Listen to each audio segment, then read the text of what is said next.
Hello, I'm Philip Stoughton. I'm here at All Circuits and I'm joined by Oscar.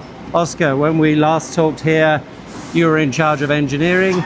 Now you seem to be in charge of everything. Tell me how that role's changed. So basically the focus to be 100% on the production is changed everything. Yep.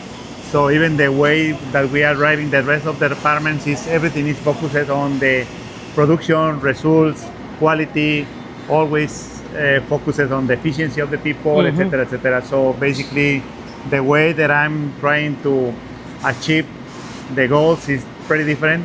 Now focuses on the results of production. Yeah, and when you think about the resources of production, you got 4 beautiful lines here. You're clearly growing, the lines are busy, but you also got a very talented team. How do you maintain that talent and how do you recruit more talent? There's a lot of EMS companies in Guadalajara. Exactly. So to be honest, we try to keep a very good environment, friendly environment, the way to transmit the goals to the team. I want to make them to feel comfortable with the goal, with the challenges that we are facing. This is the first one. The second one is giving them some challenges to keep them always excited about the results, to gain something. Basically, those are the key points that we are following. Yeah, and because you've got good equipment, they get to learn to use that equipment, and actually having state-of-the-art equipment makes a difference to operators. They want to be working on the latest machines, working with the latest technology.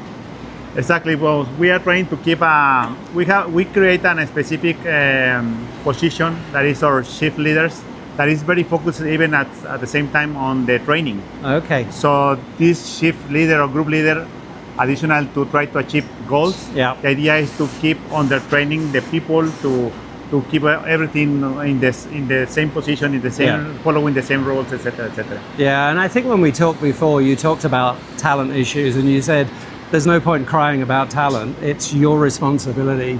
You've got to build your own talent pool. You've got to recruit people not just that are ready to be on the lines, but that you can train. We continue following more or less the same strategy to have 2-3 persons that just finish the school or something. Start to train them from zero with the way that GDL wants to keep on their the mindset, results, etc. So we are keeping that strategy to always have new people training and trying to get the activity that we are doing here. Yeah, and with the recent announcement about the acquisition, you're becoming part of a much bigger family, a family with manufacturing in India, Bangladesh, Vietnam, China. Are you excited to get their input and to kind of maybe share some best practices from your company's DNA with what they do? We know that from any single company we can gain some good knowledge. So that's the part of the idea, no? So they are following different market than we are doing right now. So the idea is to start to merge between their experience and our experience. We are more focused on automotive, as you know. So they are more focused on consumption, etc. But okay, I believe we can share good practices in both sides. Yeah, and you'll learn from each other. They'll learn from you about the way you're very automated and the way you put lines together. You'll see what they're doing in very high production, low mix. So it's a good environment to be able to share knowledge. Exactly, that's the goal. At the end, we have to bring the good practices from another kind of market, and we will share for sure the same for industrial, for automotive projects. Yeah, it's great to bring it all together. Well, Oscar, every day's a school day, so keep learning, keep teaching. It's really exciting, and thanks for talking to me again. Thank you. Okay.